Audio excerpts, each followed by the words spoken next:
¿cómo están? Bienvenidos nuevamente al cuarto foro Ciudades ¿Cómo vamos? En este segundo día de esta semana, ya la última del foro, luego de tantas semanas acompañándonos, muchas tardes, muchas mañanas también. En la jornada de hoy día vamos a estar continuando con la sección de proyectos e investigaciones del eje de acción climática. Si nos acompañaron el día de ayer, estuvimos presentando las primeras 3 investigaciones y proyectos que fueron seleccionados bajo esta temática. Entonces, si nos están acompañando, si nos están sintonizando recién porque no pudieron sumarse el día de ayer, pueden encontrar la grabación en nuestras redes sociales y también van a poder encontrarla, si es que no está colgada ya, en los siguientes días, la sesión también grabada en nuestra página web para que puedan visualizarla en la sección del Foro Ciudades. Y también les recuerdo que vamos a estar colgando las presentaciones de aquellos expositores que nos permitan compartirlas, así como también cualquier material complementario, enlaces o contactos que puedan, con los que puedan ahondar para poder justamente tener más información de las distintas presentaciones y experiencias que estamos teniendo en nuestro foro. Entonces, como les he mencionado, el día de hoy vamos a estar conociendo otros 3 procesos, ya sean proyectos o investigaciones que participaron en el proceso de postulación del foro y que han sido seleccionados bajo este eje. Vamos a conocer el día de hoy las siguientes presentaciones. En primer lugar, uso de drones para la vigilancia de la composición ambiental aplicado al monitoreo de la malaria y el dengue en la Amazonía peruana, presentado por Gabriel Carrasco Escobar. Luego vamos a conocer Sembrando en el Desierto, huertos urbanos agroecológicos en Villa El Salvador. Lo va a presentar Mari Carmen Ferrer. Y finalmente vamos a conocer la experiencia de Proyecto Especial Paisajístico Río Rímac, corredor fluvial resiliente para el Centro Histórico de Lima. Lo va a presentar Susana López en representación de un equipo. Estas 3 experiencias las vamos a estar conociendo y profundizando un poco más en la siguiente hora, entonces vamos a aprovechar un poco más los minutos para poder dar pase a ellos. Simplemente unas pautas iniciales.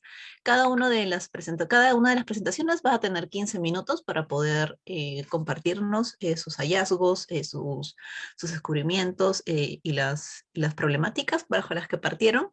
Y inmediatamente se les va a hacer llegar las preguntas o comentarios que ustedes tengan hacia las presentaciones. Entonces, mediante el canal en el que estén visualizando esta conferencia, este panel, pueden hacernos llegar sus comentarios o sus preguntas a través de la sección de chat, de comentarios, de preguntas y respuestas, dependiendo de la plataforma en la que estén. Y nosotros vamos a ordenar para poder hacérselas llegar a la persona que está exponiendo e inmediatamente acaba su panel. Luego pasará a la siguiente persona y así consecutivamente. Entonces, ahora sí, damos paso a la primera presentación para poder dar inicio y darle justamente el tiempo necesario a cada una de nuestras presentaciones. Como les mencioné, entonces, Gabriel Carrasco Escobar, quien es director de InnovaLab de la Universidad Peruana de Cayetano Heredia, es quien nos va a presentar la ponencia Uso de drones para la vigilancia de la composición ambiental aplicado al monitoreo de la malaria y el dengue en la Amazonía peruana. Gabriel, un gusto que nos estés acompañando esta noche. Gracias, Patricia, y gracias al equipo por la invitación. A ver, ¿me confirman si se ve? Sí, se ve muy bien, solamente falta ampliarlo. Listo, adelante. Perfecto. Sí, Patricia, gracias. Voy a presentar el trabajo de una colaboración grande que tenemos en el Instituto de Medicina Tropical de la Universidad Cayetano Heredia y varios colaboradores fuera del país y también en la Dirección Regional de Salud de Loreto. La idea nace de un poco de los proyectos que hemos realizado anteriormente, ya sea con respecto al impacto que tienen los componentes ambientales y meteorológicos en la transmisión de diferentes enfermedades transmitidas por vectores y un poco de ciencia de implementación para tratar de buscar alguna herramienta que nos permita mejorar el monitoreo o la vigilancia epidemiológica de estas enfermedades. Esto es, digamos, voy a tratar de, si me alcanza el tiempo, poder cubrir todos estos puntos que tienen que ver desde los fundamentos hasta un poco de los primeros datos que hemos podido recolectar, dado que este proyecto todavía sigue en marcha. Vamos a terminar ahora en diciembre de este año, así que tenemos algunos datos todavía interesantes que podríamos compartir.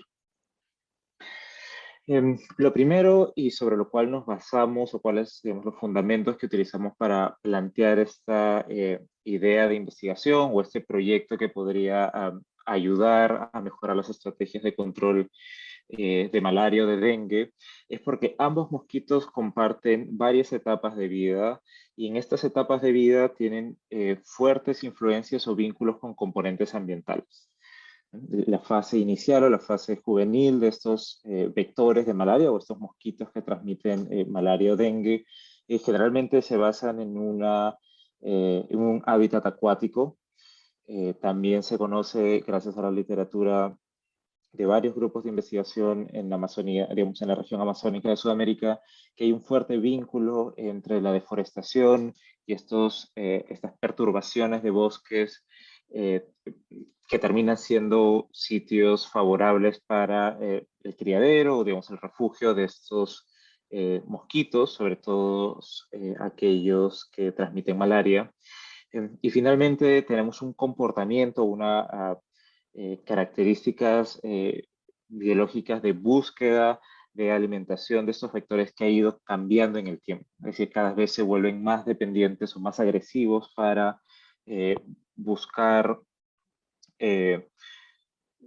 digamos, fuentes de alimentación y sobre todo en este caso la fuente de alimentación más importante es del humano, ¿no? Se buscan alimentar de sangre para poder completar su ciclo biológico y en esa búsqueda es donde terminan transmitiendo la enfermedad de una persona a otra.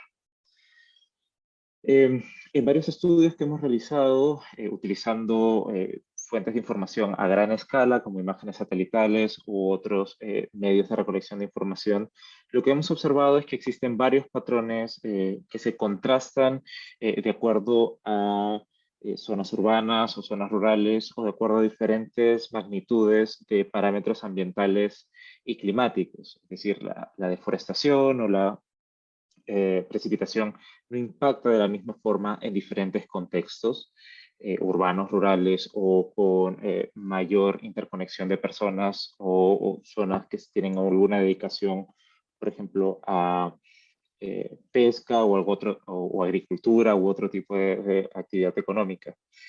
Y este tipo de estudios finalmente logran concluir diferentes tipos de mecanismos, digamos, teniendo información de una forma bastante gruesa, en una escala bastante grande, eh, pero se logran de cierta forma generar hipótesis para entender algunos mecanismos más finos, ¿no? Que ocurren ya en el momento en el cual existen comportamientos individuales, existe cambio microambiental de las zonas donde viven las personas.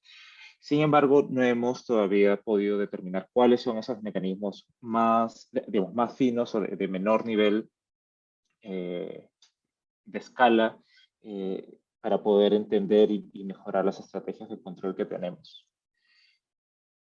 Es ahí donde el uso de drones para tener mapeo de alta resolución ha cobrado un papel importante en la literatura recientemente. Digamos, trabajos en Malasia, Zanzíbar y uno que hemos hecho en el año 2019 en Loreto, también en zonas rurales, ha permitido determinar la viabilidad y el uso de este tipo de equipos para poder detectar, por ejemplo, criaderos de malaria para mejorar los recursos o diseñar mejores estrategias para maximizar los recursos o los pocos recursos que se tienen generalmente para abordar este tipo de enfermedades. Es en este contexto donde estamos desarrollando esta prueba de concepto, ya no en zonas rurales de la Amazonía peruana para malaria, como lo hicimos en el proyecto anterior, sino nos estamos extendiendo a zonas periurbanas o más urbanas, para poder entender la cotransmisión de malaria y dengue, que son dos enfermedades que tienen mecanismos diferentes, pero que en muchas zonas de la Amazonía peruana coexisten. Lo que estamos desarrollando, y este es el proyecto que les menciono que todavía está en marcha, es un proyecto de 6 meses que tiene diseñado 3 meses de muestreo con con drones, tenemos geolocalización de casos y verificación de datos a nivel geográfico de estructuración de las viviendas y del microambiente.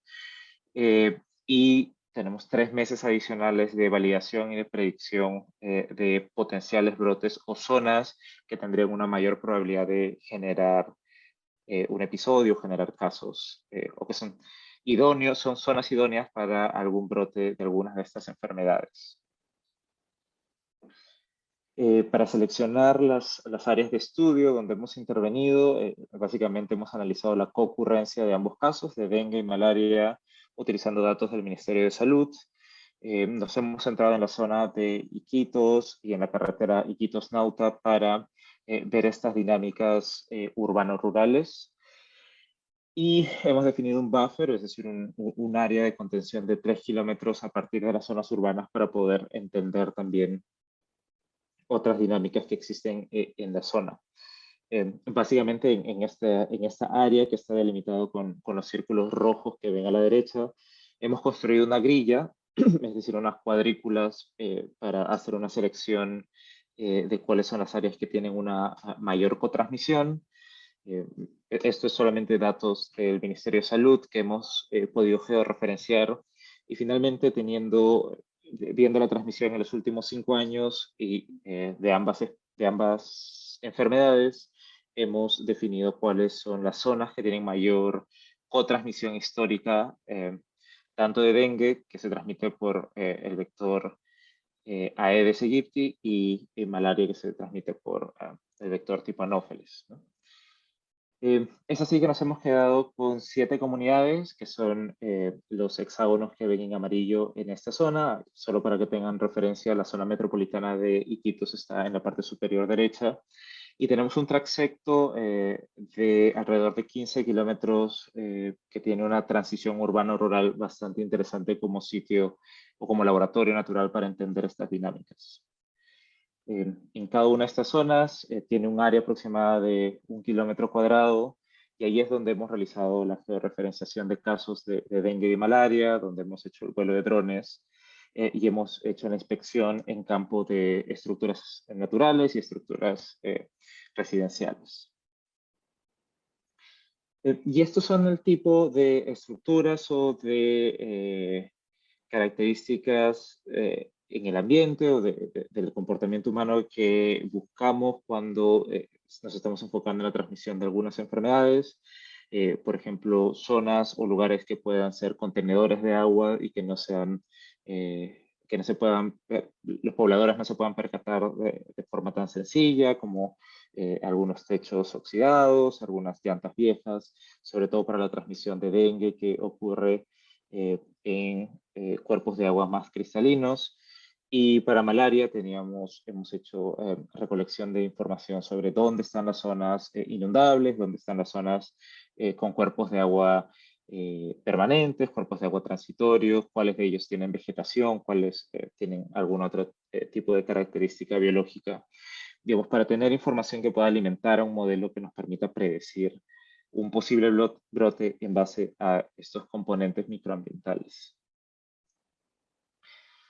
Solo para mostrarles algunos ejemplos, digamos, aquí arriba a la derecha lo que ven son 2 drones. De hecho no son los principales que usamos, pero son varios de los que hemos probado esta vez. Y nosotros estamos recolectando información de imágenes RGB, imágenes multiespectrales, imágenes termales.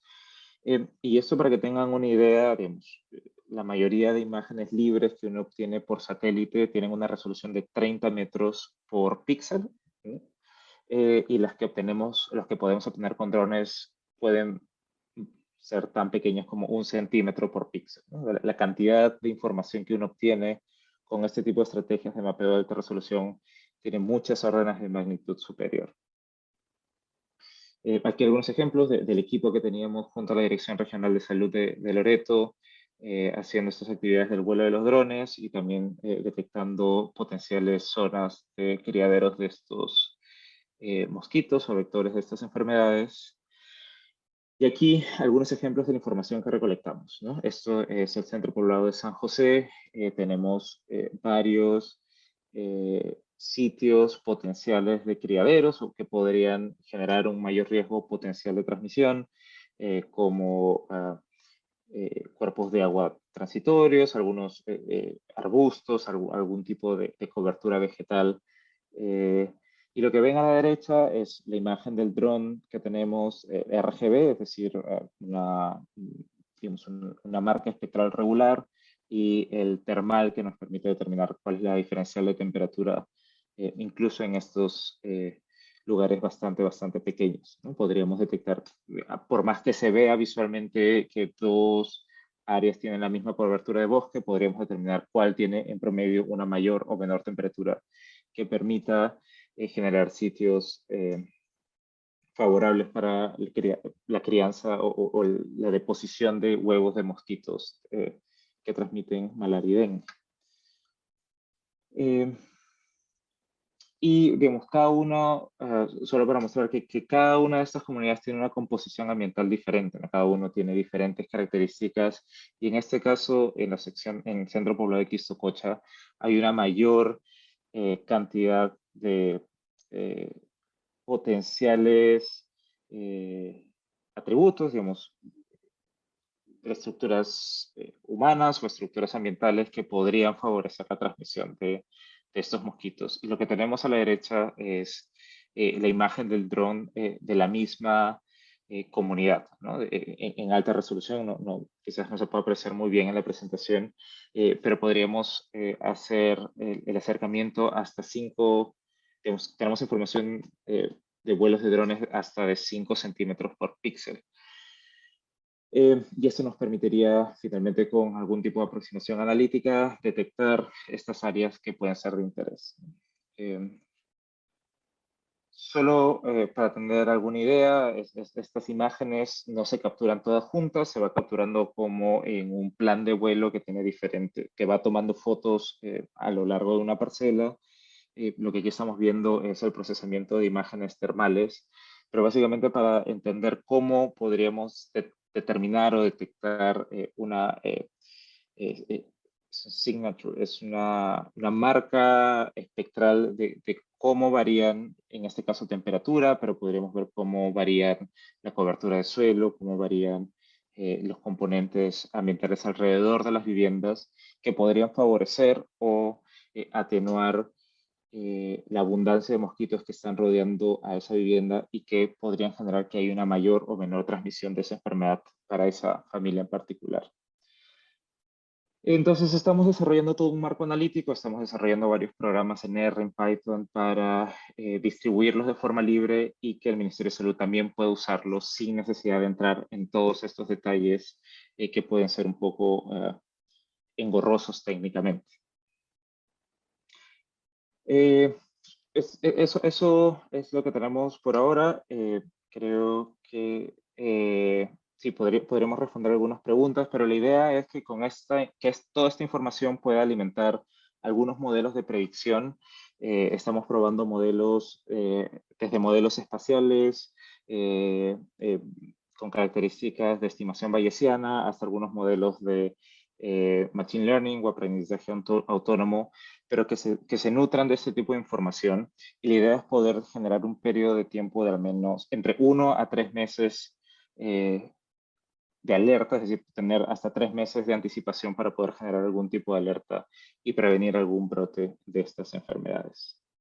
Estas son las instituciones involucradas, y aquí está el equipo tanto en Lima como en Iquitos que nos apoyan para este trabajo. Así que feliz de contestar alguna pregunta si es que la tuvieran.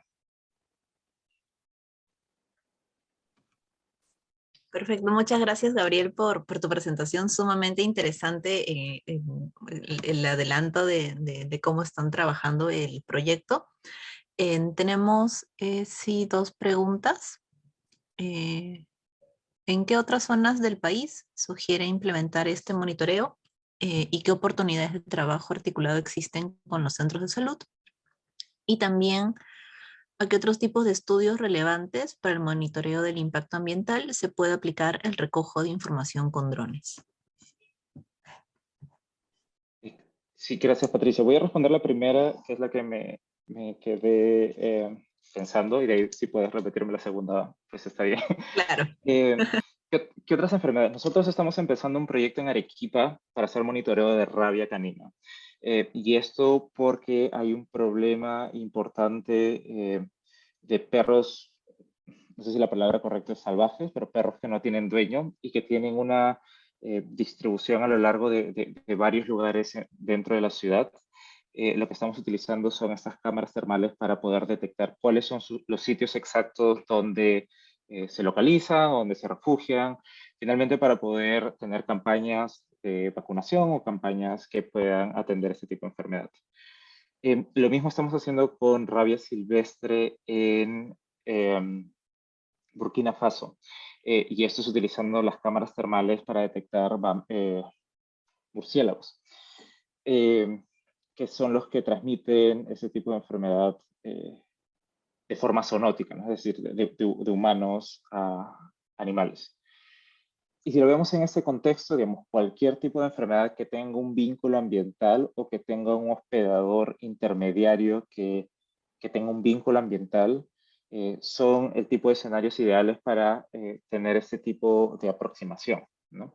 Hemos visto en este contexto de cambio climático que hay un desplazamiento de más especies que van a invadir o que van a tener una interacción más frecuente con humanos y por ende la probabilidad de que hayan brotes o lo que le llaman spillovers como COVID, que es un virus o una enfermedad que se cree inicialmente que estaba dentro de animales y que salta al humano, ¿no?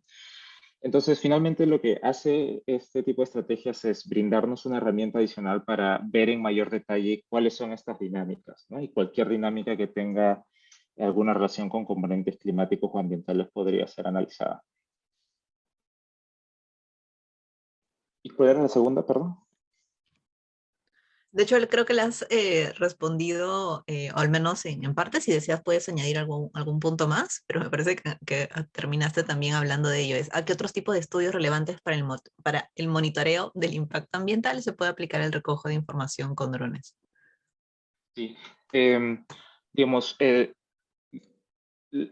uso de drones finalmente cae dentro de la categoría de percepción remota, ¿no? Que tradicionalmente se utilizan imágenes satelitales, y esto es como expandir la capacidad de hacer percepción remota teniendo una información mucho más detallada.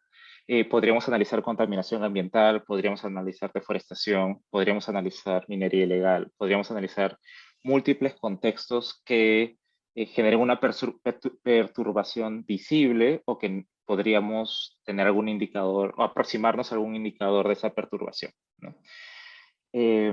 Actualmente tenemos una red que está analizando temas, por ejemplo, de minería, que está analizando temas de deforestación, ya que con estas imágenes satelitales o con otros instrumentos tradicionales es un poco complejo tener ese nivel de detalle.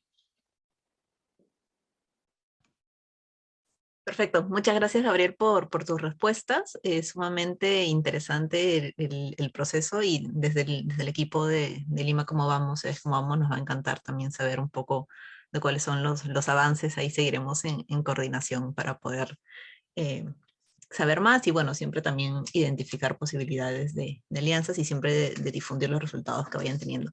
Muchas gracias por tu presentación, Gabriel, y también felicidades al equipo que está participando del proyecto que los mencionaste justamente al final de tu lámina. Ahora le cedo la palabra a Mari Carmen Ferrer. Ella es gestora social de IPES, Promoción del Desarrollo Sostenible, quien nos va a presentar el proyecto, el panel, la presentación Sembrando en el Desierto, Huertos Urbanos Agroecológicos en Villa El Salvador. Mari Carmen, ¿cómo estás? Sí, gracias. Muy buenas noches a todos los presentes. A ver, en un momento voy a compartir mi pantalla, por favor.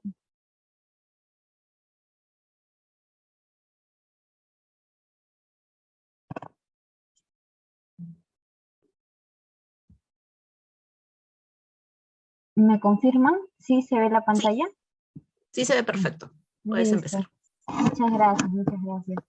Bien, nuevamente buenas noches con todos y todas. Mi nombre es Mari Carmen Ferrer y bueno, desde IPES Promoción del Desarrollo Sostenible quiero hacerles llegar Un grato saludo igualmente desde las agricultoras y agricultores urbanos de Villa El Salvador, la Asociación de Redes Ambientales de Villa El Salvador, Red Aves, y vamos a empezar con esta ponencia que es Sembrando en el Desierto, Huertos Urbanos Agroecológicos en Villa El Salvador. Bien, ¿qué viene ocurriendo en el distrito? En el distrito en el cual también incluso vivo y he, bueno, visto esta secuencia de situaciones. Nos encontramos con espacios que cada vez empiezan a estar llenos de montículos de basura, residuos de la construcción. Por ejemplo, ahí vemos una foto en la cual se ubica la berma central de la avenida José Carlos Mariátegui con la ruta D. Y esa foto ya lleva pues más de 4 años y aún así todavía hay momentos en los cuales se siguen acumulando basura y en verdad no es la única área pública que se encuentra así. Por eso es que también según los datos que nos mencionan aquí, por ejemplo, el Sistema Nacional de Información Ambiental, nos dicen que la superficie de área verde por habitante en el distrito de Villa El Salvador ha ido decreciendo. Desde el 2016, 1.53 metros cuadrados, de ahí llegamos al 2017 con 1.50 metros cuadrados, y en el 2018 nos encontramos con 1.47 metros cuadrados por habitante. Esta data, luego, contrastada con lo que plantea la Organización Mundial de la Salud y, ¿por qué no?, otros organismos internacionales, nos dicen que 9 metros cuadrados por habitante es al menos la referencia para decir que estamos viviendo saludablemente en un espacio verde que nos brinde ese bienestar. Pero en el caso de Villa El Salvador, estamos viendo lo contrario.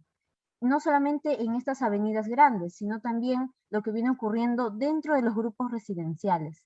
Tenemos en Villa El Salvador, si bien es cierto, un diseño urbanístico que nos permite tener parques centrales amplios.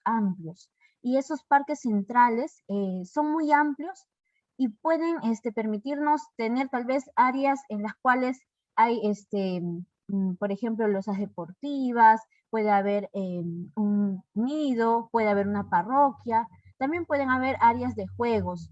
Pero, ¿qué sucede con estas áreas? No logran al menos ser bien usadas o mantenidas y sucede lo que vemos en imágenes. Por ejemplo, en el Parque Central del Sector 2, Grupo 21, vemos un área de 1.400 metros cuadrados dentro de ese parque que está desértica y ya aquí en esta foto al menos algunos vecinos han hecho sus faenas para limpiarla. Luego vemos en otro parque central que es el Sector 1, Grupo 9, un área de 550 metros cuadrados dentro de ese parque que también se encuentra desértica, muchas veces también algunos animalitos defecan ahí, pero aún así los vecinos procuran limpiarla.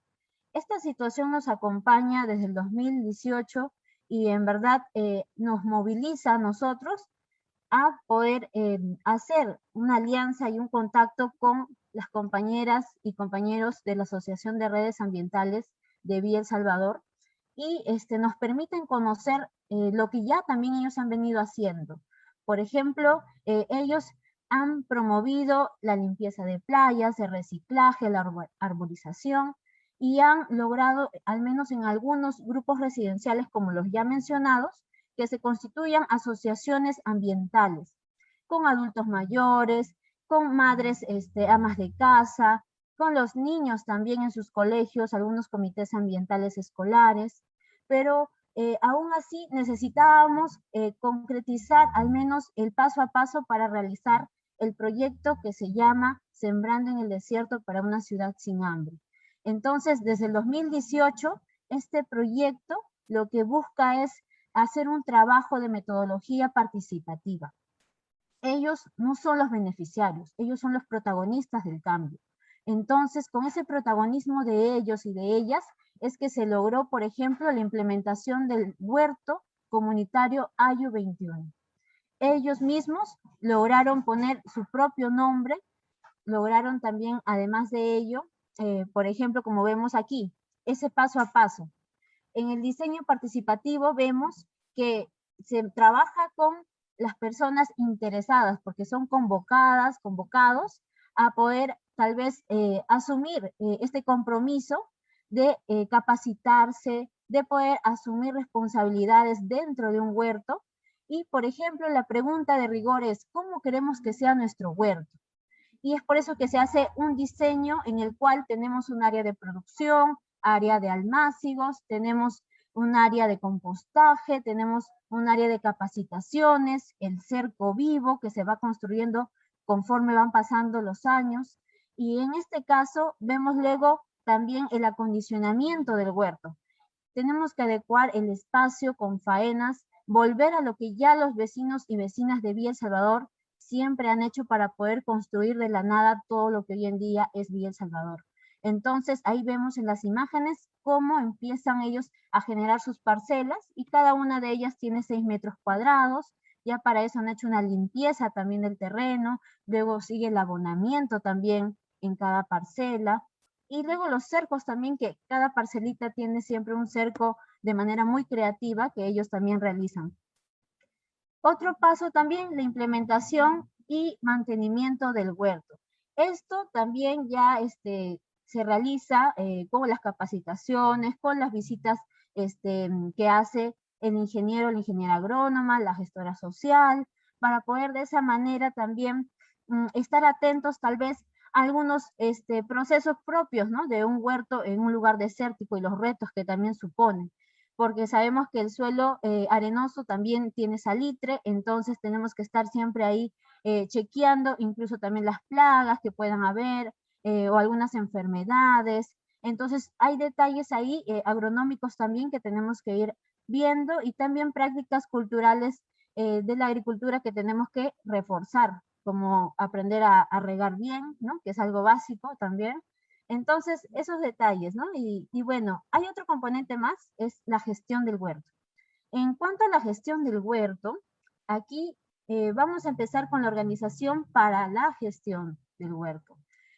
Tenemos que nuevamente hacer mucho énfasis a lo que viene a ser la elaboración, por ejemplo, de un reglamento interno, para que de esa manera, en cuanto a los agricultores y las agricultoras, ¿no?, que ya tienen capacidades agronómicas, están mejorando incluso en sus prácticas agroecológicas, pero también requieren de generar este compromiso ya en unísono, concretizado con una directiva, por ejemplo, una directiva para el huerto, en el cual se elige democráticamente a una compañera o compañero que los represente, y también tener principios, ¿no?, principios, valores básicos que pueden ser desde el respeto, la tolerancia, ser inclusivos, y en este caso laboriosos.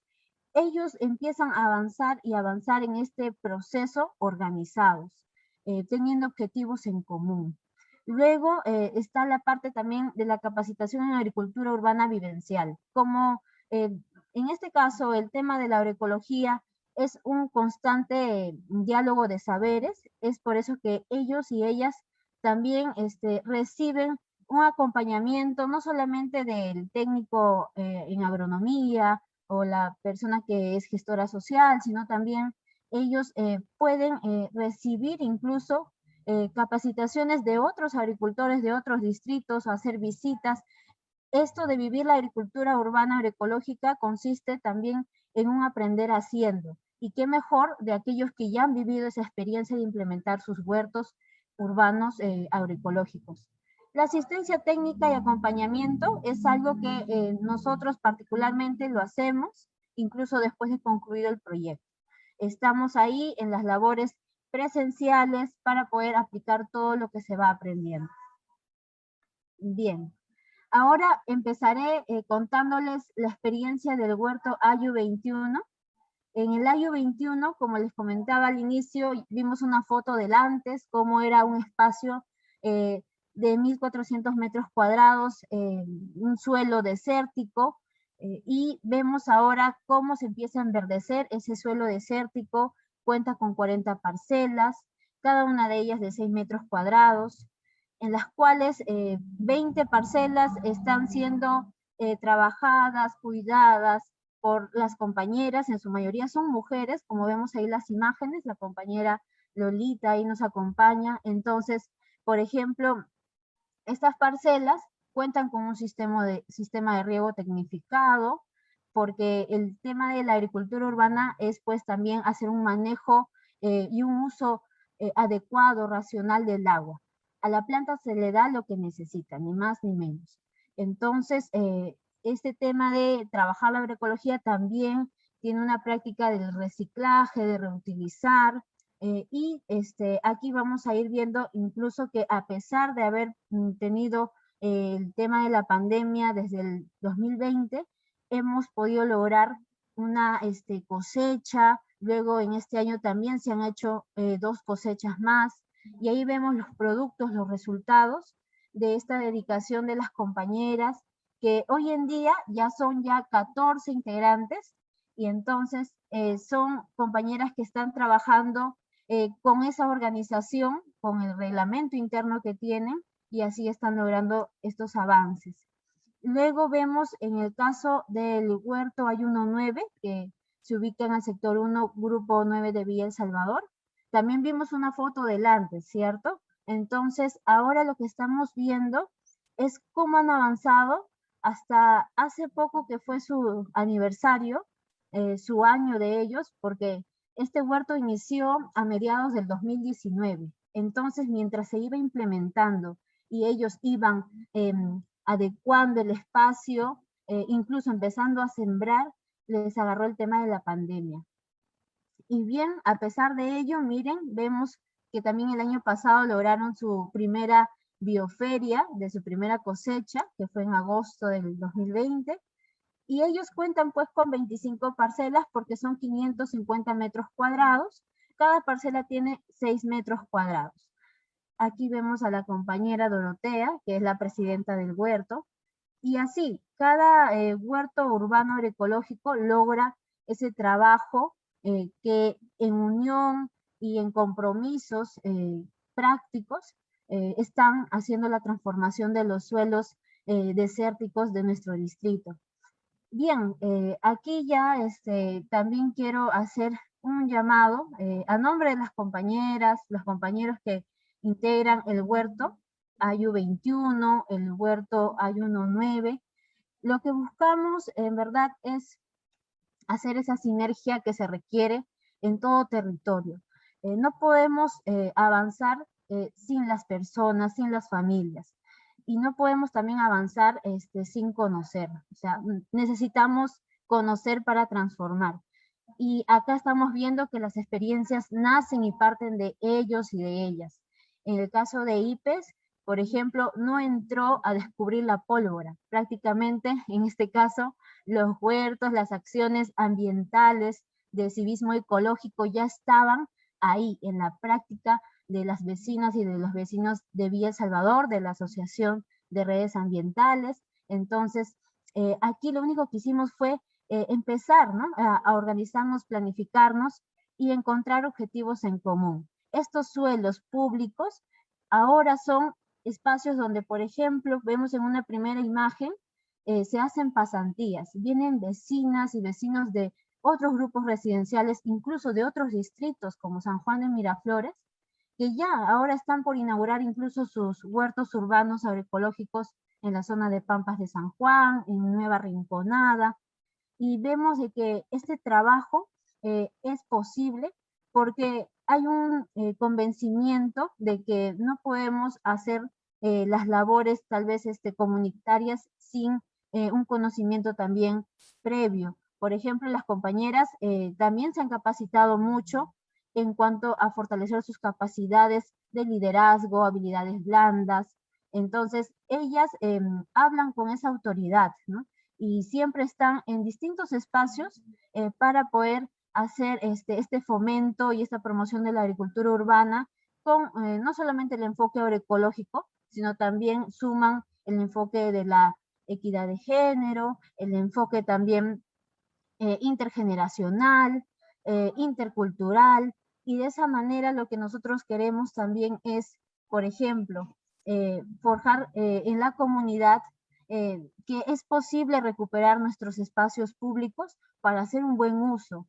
Nosotros requerimos con urgencia, sí, la atención, ¿por qué no?, de nuestros funcionarios públicos, y que la gestión municipal no aísle estas experiencias, por el contrario, que se sume a esta labor y este compromiso que día a día está haciendo réplicas, porque como les comento, las réplicas incluso se van a otros distritos, y no esperemos que quizás esto siga siendo, digamos, voz desde los vecinos, ¿no? Tenemos todos que trabajar unidos y bueno, es posible, como ustedes ya han visto, hacer esta transformación, incluso reutilizando las llantas, las cosas que tenemos en casa. O sea, hay mucha creatividad. Yo entiendo que cada uno de nosotros tal vez en sus propias casas ya está intentando implementar un biohuerto. Imagínense ahora que sea un espacio público, sea un oasis de vida, un oasis de alimentos saludables también para todos y todas. Gracias. Muchas gracias a ti, Mari Carmen, por comentarnos esta experiencia tan bonita que han venido acompañando de líderes y lideresas del distrito. Sumamente interesante ver sobre todo el cambio que ha representado, pero también esta, este énfasis que le has dado al proceso de organización social y cómo desde IPE se ha llegado a justamente acompañar ese proceso, ¿no? Y fortalecer lo que ya venía surgiendo. Tenemos varias consultas, voy a tratar de unirlas. Nos preguntan si los productos del huerto son para uso comercial o para uso personal de los vecinos y vecinas. ¿Cuánto tiempo toma el proceso de consolidación de un huerto que pueda abastecer a varias familias? Y bueno, ¿cuáles han sido las dificultades que han tenido a la hora de implementar huertos? Bien, ya, respecto a la primera pregunta, por ejemplo, en el caso de IPES, somos miembros fundadores de la Plataforma de Agricultura Urbana en Lima, y ahí, por ejemplo, se ha logrado el sello agroecológico.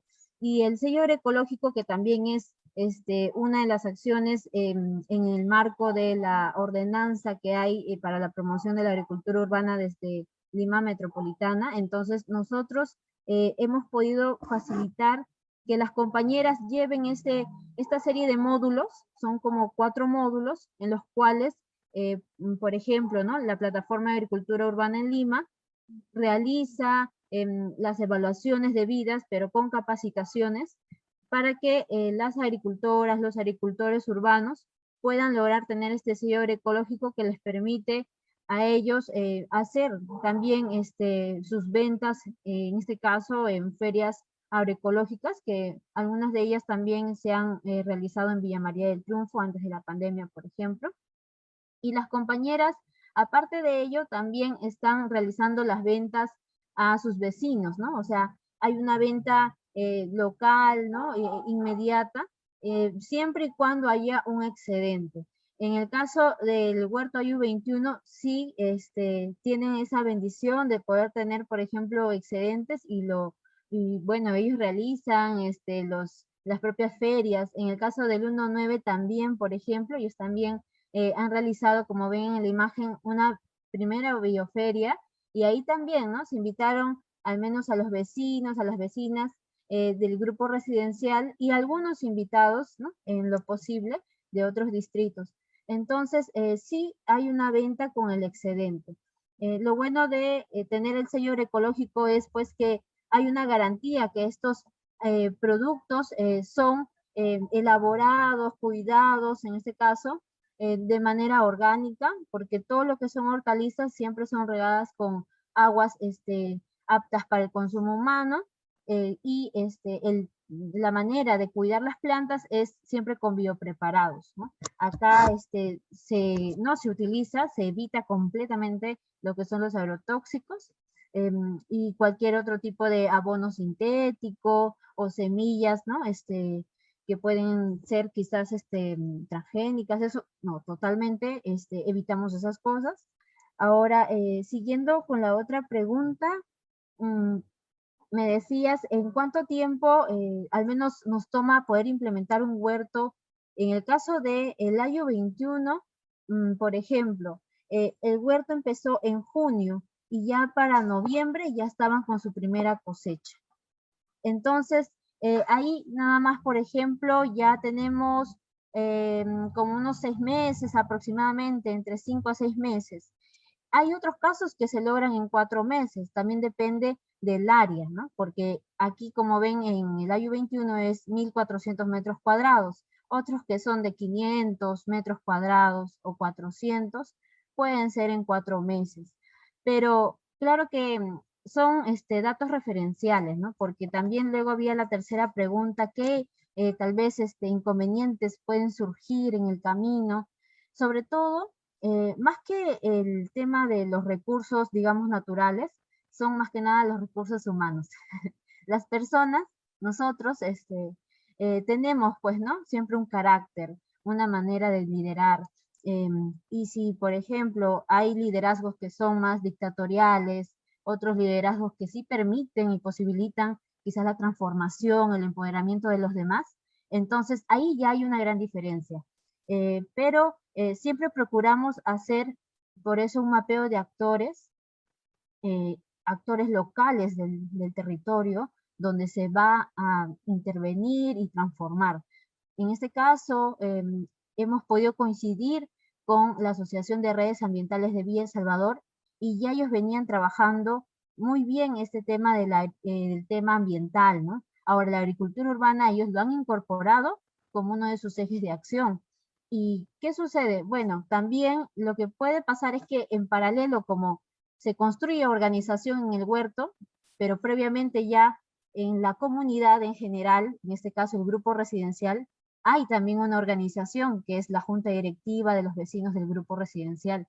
Entonces pueden haber, sí, por momentos, un conflicto de intereses, pero que es todavía dialogado, porque aquí, como ven y vemos todos, las compañeras trabajan a título así, porque aman las cosas, o sea, lo que están haciendo, aman transformar el suelo, aman poder producir orgánicamente, porque han descubierto que, por ejemplo, tenemos agrotóxicos a veces en los alimentos como el glifosato, que es un cancerígeno, se van concientizando. Ven de que un espacio, un área de 1 metro cuadrado te puede dar 20 kilogramos de alimento orgánico, entonces, anualmente. Entonces, ellas en sus 6 metros cuadrados están felices y están cuidando y preservando también el medio ambiente. Entonces, valoran muchas cosas que luego, dialogando con la directiva de, digamos, del grupo residencial, pueden encontrar puntos de encuentro, porque esto del huerto no es una organización aislada, por el contrario, siempre se está invitando a las vecinas, a los vecinos a que puedan hacer su visita, o si tal vez desean ya participar, asuman este compromiso de participar y practicar la agricultura urbana agroecológica. Y también en su momento se hacían incluso pasantías para los niños. Entonces, es un espacio de encuentro, no es una organización aislada o que busque quizás rivalizar con otra organización. Por el contrario, busca articular y generar esta sinergia. Pero sí, ¿no? Como ya les he mencionado, las dificultades más pueden estar por las relaciones humanas que por el recurso natural en sí mismo.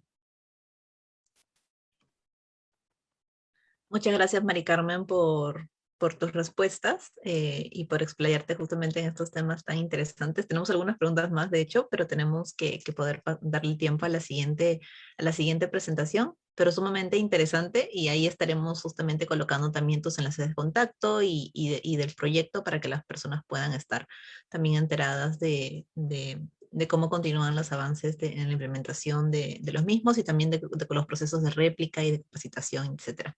Muchas gracias nuevamente por tu presentación, Mari Carmen. Gracias. Ahora gracias. Ahora le cedo la palabra a Susana López. Ella nos va a presentar el proyecto especial paisajístico Río Rímac, corredor fluvial resiliente para el Centro Histórico de Lima. Ella es directora del proyecto especial paisajístico Río Rímac en ProLima. ¿Cómo está, Susana? Buenas noches. Hola, ¿qué tal? Buenas noches. Un minuto. Voy a compartir.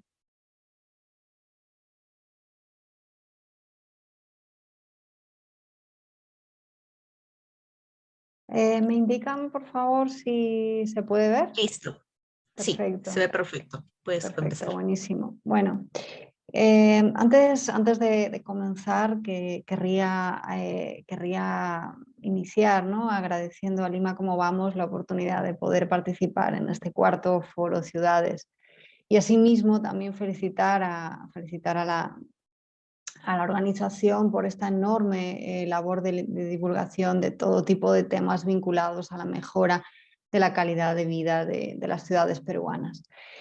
Una vez dicho esto, bueno, un poco el objetivo de esta charla es explicarles el proyecto especial paisajístico Río Rímac bajo este enfoque, que es el de corredor fluvial resiliente para un centro histórico de Lima. En ese sentido, consideramos que es evidente, y la COP26 lo ha demostrado de una manera fehaciente en estos últimos días, que es necesario tomar medidas urgentes para abordar la emergencia climática. El cambio climático es el responsable del 91% de las catástrofes, ¿no? que actualmente están ocurriendo en el mundo. Sus consecuencias, tal como ha identificado la PNUD, por todo el mundo sabemos, o bueno, un poco los datos que aparecen acá son desmesurados, ¿no? Por tal motivo, consideramos que es clave aunar esfuerzos que estén destinados de alguna manera a integrar medidas de reducción de riesgo de desastres en las políticas y estrategias nacionales. Es así, y un poco lo hemos podido ver con la Ley 31.313, la cual identifica la adaptación al cambio climático aplicada a la planificación urbana como una manera de reducir, de moderar o de evitar los daños, así como aprovechar los aspectos beneficiosos del cambio climático para, de esta manera, construir ciudades sostenibles, ciudades resilientes y ambientalmente seguras. Creemos que esto es tremendamente importante, sobre todo, y un poco acá lo pueden leer, teniendo en cuenta el diagnóstico que el Plan MET 2040 ha hecho para Lima en lo referente a su propia vulnerabilidad como ciudad. Es bajo este escenario que he realizado en esta brevísima introducción donde quiero presentarles el trabajo que estamos desarrollando en el proyecto especial paisajístico Río Rímac y que abordaremos concretamente esta parte de vulnerabilidad y mitigación de riesgos. Es un proyecto que se hace cargo, como bien dice el nombre, del río Rímac y su entorno, el cual, a pesar de ser un elemento fundamental del imaginario urbano limeño, se ha ido degradando, consecuencia en parte de un crecimiento urbano muy mal planificado y de la implantación desde la segunda mitad del siglo XX de diferentes infraestructuras de movilidad, como pueden ser Vía Evitamiento en 1960 o la reciente construcción de Línea Amarilla, las cuales han ido constriñendo de una manera drástica su espacio fluvial. Esto es algo que hemos evidenciado desde el propio equipo, un poco al hacer un levantamiento de diferentes etapas históricas y ir superponiendo las mismas. Y aquí en esta imagen creo que es muy elocuente, ¿no? Cómo ese espacio del río se ha ido como reduciendo a su casi mínima expresión. Esta situación de encajonamiento y este mal entendimiento a la hora de manejar el río han generado que el Rímac, en su recorrido por el centro histórico, sea susceptible de episodios de riesgo, ya sea por inundaciones o por erosión. Este es un hecho que se está haciendo cada vez más reiterativo como consecuencia de los efectos del cambio climático, tal como se evidenció en el 2017, y todas estas son imágenes de ese momento con el fenómeno del Niño. Frente a este escenario se definió el proyecto especial paisajístico Río Rímac, uno de los proyectos integrales que están definidos por el Plan Maestro del Centro Histórico. Este proyecto, que tiene como propósito principal devolver al río Rímac su protagonismo como eje vertebrador de la ciudad, recuperando su paisaje hídrico, urbano e histórico y revalorizando también su figura como un corredor ecológico metropolitano, perseguirá 4 objetivos esenciales, entre los que destaca, y un poco enfocados a la charla que hoy tenemos, el de mitigar los riesgos ocasionados por la erosión y las inundaciones. Es evidente que si queremos promover el uso público recreativo del río, resulta esencial reducir la vulnerabilidad frente a los episodios de riesgo. Por tanto, y como primera medida, se consideró esencial realizar un estudio hidrogeomorfológico del tramo del río Rímac en el centro histórico. Para ello, y esto es importante indicarlo, como principio básico el manual defiende la condición de intangibilidad y de espacio de dominio público que tiene la faja marginal. Esto es tremendamente importante para el manual que estamos realizando. A partir de ahí se identificaron todos una serie de variables que considerábamos clave para entender un poco el entorno y entender el comportamiento del propio río, como por ejemplo identificar todos aquellos puntos de vertimientos informales y de botaderos, lo que nos ayudaría a evaluar el grado y el tipo de contaminación. O también, como decía anteriormente, con el fin de lograr entender el comportamiento del río, se realizó un modelamiento hidráulico que nos permitió identificar, por ejemplo, las zonas, tal como vemos en la imagen, las zonas proclives a inundación o aquellas áreas con una mayor erosión fluvial, entre otros muchos aspectos. La superposición y la cuantificación de estas variables que he mostrado y otras muchas analizadas nos han ayudado a determinar zonas clave donde actuar con el fin de mitigar sus riesgos. Asimismo, y esto es importante también indicarlo, y según este levantamiento de datos, también se han identificado 2 sectores en Agnoli y Santa Rosa, 2 sectores de vivienda, que además de estar dentro de la faja marginal del río, presentan un nivel muy alto de inundación y sismo. Agnoli, que es el que encontramos a nuestra izquierda, ya fue objeto en su momento de inundaciones.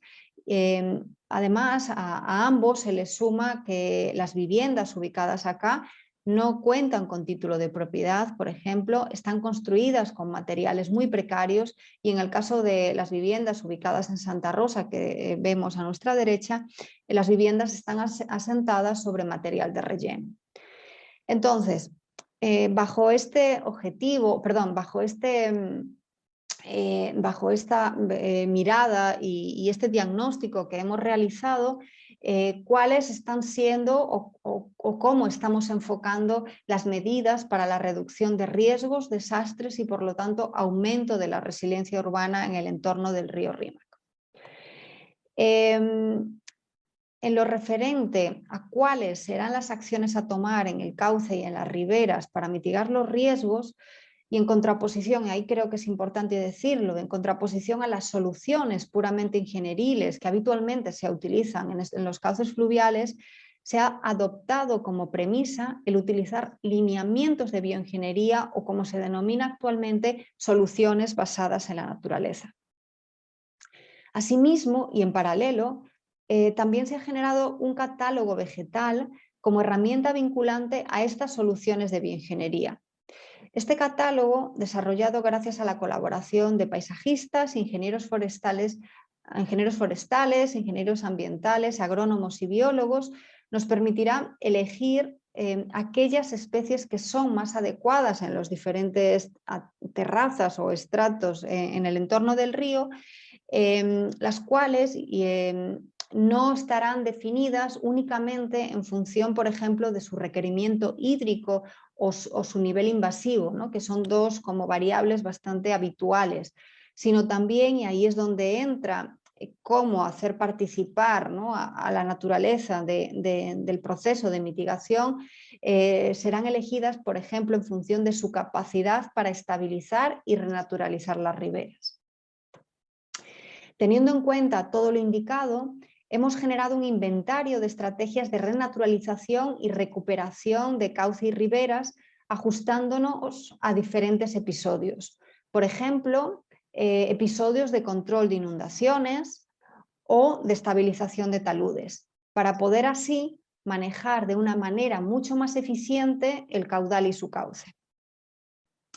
De esta forma, aquellos espacios públicos que son a día de hoy vulnerables al riesgo, como por ejemplo lo que es el actual Parque de la Muralla, después de un exhaustivo análisis donde se han levantado diferentes variables como velocidad del caudal, inundabilidad, erosión, zonificación, etc., consideramos que este espacio puede pasar de un espacio vulnerable a la erosión y a las inundaciones a un espacio público multifuncional donde se pueda manejar adecuadamente el nivel o el grado de inundación para así crear un espacio público resiliente y donde, gracias al manejo de la sección del cauce, del tratamiento de riberas, de una adecuada selección de la vegetación y de una utilización, por ejemplo, de pavimentos permeables, podemos hacer que este Parque de la Muralla sea un espacio público seguro. Por último, y vinculando a la identificación de estos núcleos de vivienda que están dentro de la faja marginal y en zonas de riesgo, en zonas de muy alto riesgo no muy mitigable, y con el objetivo de poder reducirlo, se está planteando la necesidad de reasentar a esa población. Para ello, y tomando como referencia la guía metodológica elaborada por el CENEPRED, que es la que vemos en la imagen, se está trabajando de manera coordinada y conjunta con la Municipalidad Metropolitana a través de sus gerencias, así como con la población afectada. En estos momentos nos encontramos en la fase 2 de las 4 que configuran el esquema metodológico del plan de reasentamiento y que trata de generar lo que se denomina un EVAR, que es una evaluación de riesgos de un fenómeno específico. En este caso es obviamente el caso de la inundación. Para ello, venimos desde hace meses formando diferentes mesas de trabajo con la gerencia de riesgos de desastres de la Municipalidad de Lima. Para finalizar, y como pilares básicos para gestionar este ambicioso proyecto, destacamos en primer lugar la cooperación institucional.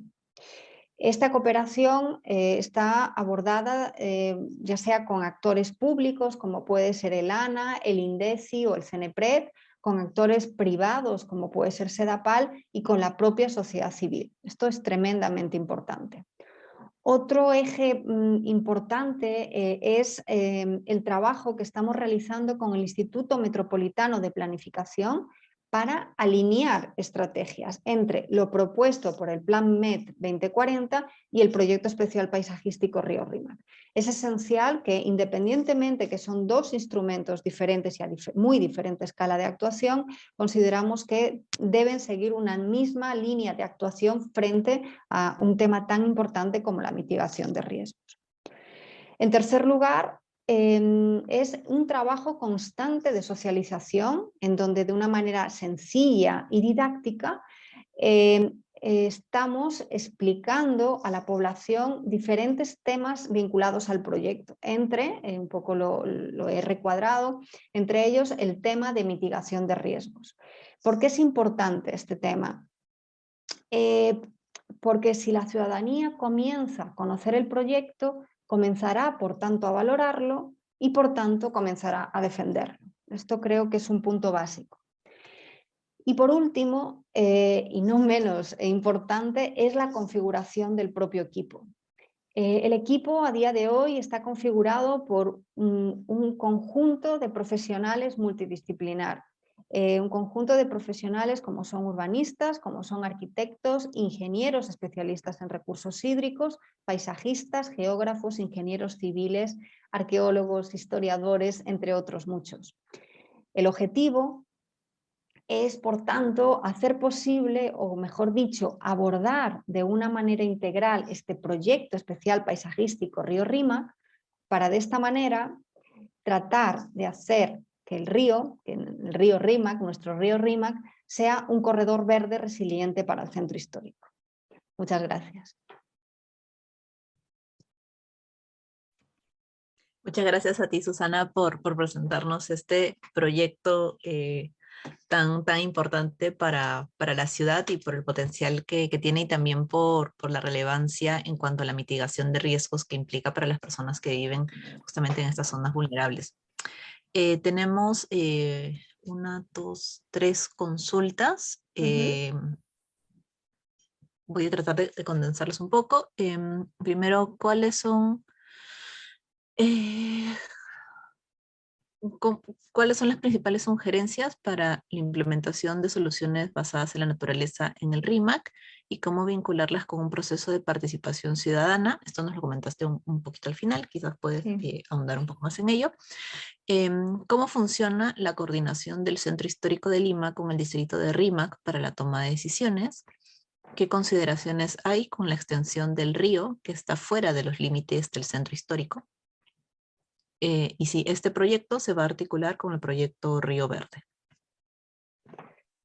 Vale. Empiezo por el principio, bueno, por la primera pregunta. Un poco, la primera pregunta casi un poco la he respondido, ¿no? Un poco con la propia presentación, puesto que, como indicamos, aunque dentro del equipo tenemos especialistas en temas hídricos, y el modelamiento hidráulico se ha hecho desde la propia equipo el equipo del río, por tanto dentro de ProLima, todo esto ha sido socializado y, digamos, al mismo tiempo validado por agentes, digamos, externos, como por ejemplo ya los nombré, como pudo ser el ANA, ¿no? la Autoridad Nacional del Agua, como puede ser el CNPRET en lo que a riesgos se refiere.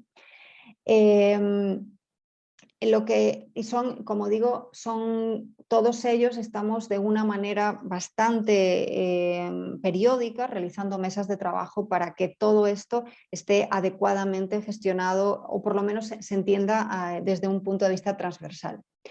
En lo que se refiere a la coordinación con el distrito del RIMAC, no debemos olvidar que el centro histórico está configurado por el Cercado de Lima y el propio distrito del RIMAC, ¿no? Entonces, a la hora de abordar el proyecto, no lo estamos abordando Ribera Norte y Ribera Sur, sino que lo estamos abordando desde su total integridad.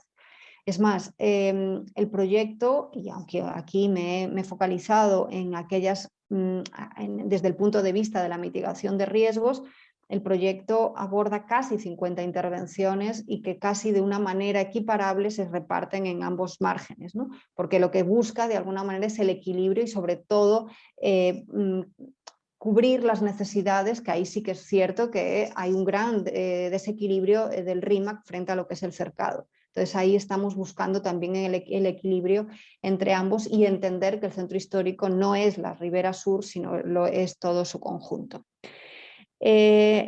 La tercera pregunta no logré apuntarla. Disculpa, Patricia, si me puedes ayudar, por favor. Sí, no te preocupes, vuelvo a ella.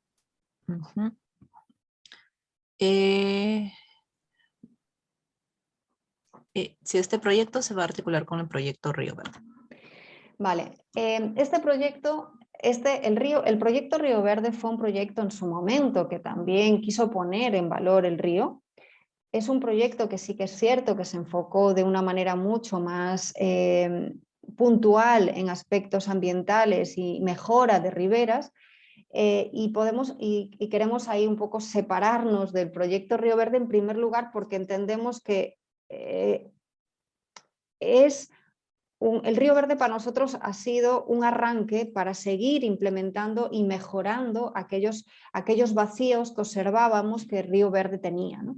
Y por esa razón los objetivos que queremos perseguir no solamente están enfocados en la mejora e implementación de espacio público, sino, pues, por ejemplo, lo que he explicado hoy, mitigación de riesgos, o por ejemplo la puesta en valor del propio recurso de la memoria hídrica del lugar, o por ejemplo el poder mejorar la relación del entorno con el río. El proyecto no es un proyecto únicamente de eje fluvial y riberas, sino que a nivel de ámbito de actuación aborda casi 170 hectáreas. Entonces, conlleva una escala muchísimo más grande de lo que el Río Verde era. Entonces, ahí lo hemos tomado como arranque y hemos tomado muchos elementos que eran importantes y lo que hemos hecho es seguir complementándolo y complejizándolo. Perfecto, muchas gracias Susana por la aclaración y también por atender las otras dos preguntas que se tenían. Es sumamente interesante el proyecto, también estaremos encantadas de seguir conociendo sobre los avances del mismo. Entonces con ello le agradezco nuevamente a Susana y también a nuestras tres presentaciones. Les pido por favor a Gabriela y a María Carmen si también pueden volver a prender sus cámaras unos segunditos para que desde el equipo puedan tomar una rápida captura de registro del panel antes de darle cierre. Muchas gracias, Gabriel. María Carmen, si estás disponible. Perfecto. A ver, entonces aquí 5 segundos sonriendo a la cámara para que puedan hacer las capturas.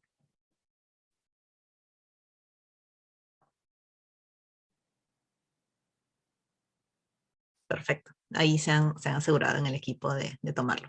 Entonces, nuevamente agradezco a Susana, a Mari Carmen, a Gabriel por sus presentaciones sumamente interesantes. Les recuerdo también que van a poder encontrar la información de los paneles y también lo que las experiencias nos permitan compartir, ya sean las presentaciones, algún archivo complementario o enlace de contacto. También lo van a encontrar en la página web ya en los siguientes días que vayamos actualizando con todas las sesiones. Y por supuesto también van a poder volver a encontrar este video y el resto de ponencias de todo el foro. Muchas gracias nuevamente a todos. Antes de cerrar, simplemente hago un recordatorio de las siguientes presentaciones que tenemos en esta semana. Bien, el día de mañana a las 4 de la tarde tenemos el panel Agenda Urbana, Instrumentos de Gobernanza para la Mejora de los Espacios Públicos. Va a durar aproximadamente 1 hora y 40 minutos el día de mañana. Ya saben que lo pueden encontrar el registro en caso deseen participar en la sesión de Zoom en la página web de Lima Como Vamos, /forocidades, o también pueden visualizarlo en los distintos canales en los que estamos transmitiendo el foro. El siguiente es el jueves a las 7 de la noche. Tenemos el panel Usuarios y Usuarias Vulnerables en bici, donde vamos justamente a hablar de este modo de transportarse por la ciudad y cuáles son las distintas vulnerabilidades que hay que tomar en consideración para las distintas poblaciones que son usuarios y usuarias de ella. El siguiente. Luego, el día viernes a las 6 de la tarde, tenemos el panel Líderes Urbanos, promoviendo acciones para transformar las ciudades. Líderes Urbanos es un programa que nosotros tenemos de formación en distintas herramientas y metodologías que trabajamos en ciudades como Vamos, y los distintos participantes que han estado este año acompañándonos como parte del programa van a presentarnos sus experiencias en base a los 3 grupos de trabajo que se realizaron, el grupo de movilidad, el grupo de ambiente y el grupo de espacio público. Entonces les invitamos a que puedan conocer el trabajo que ellos han estado desarrollando a lo largo de este año. Y finalmente, este sábado, a las 3 de la tarde, tenemos la Creatón Imaginando y Construyendo Soluciones para la Ciudad que Queremos. Va a estar desarrollada, liderada por la editorial Búho Eléctrico, y pueden participar tanto en grupos como con una participación individual, y pueden inscribirse hasta el día de mañana. Entonces pueden entrar a la página web para encontrar más información sobre cómo participar de este bonito taller que es de 3 horas este sábado. Y esos creo que son todas las presentaciones, exacto. Entonces esos son todos los eventos que tenemos luego en esta semana. También el próximo miércoles 1 vamos a estar realizando la presentación de la nueva encuesta de Lima Como Vamos, de nuestro estudio de percepción. vamos a estar ya compartiendo la información detallada del evento para que puedan inscribirse y participar y por supuesto conocer los nuevos datos que vamos a estar lanzando correspondientes a este año. Y con ello ya doy cierre al panel, que nos hemos pasado ahí unos minutitos, pero ha sido un gran panel con experiencias muy bonitas. Muchas gracias a todos nuevamente, a Susana, a Mari Carmen y a Gabriel por presentarnos las experiencias y a las personas que nos están acompañando y visualizando este panel. Esperamos que les haya gustado mucho las experiencias que hemos mostrado. Y por supuesto ahí estaremos generando también los enlaces de contacto y de alianzas para que puedan haber mucha más articulación. Muchas gracias por acompañarnos nuevamente y que tengan una muy bonita noche. Hasta Gracias. luego, chao. Chao.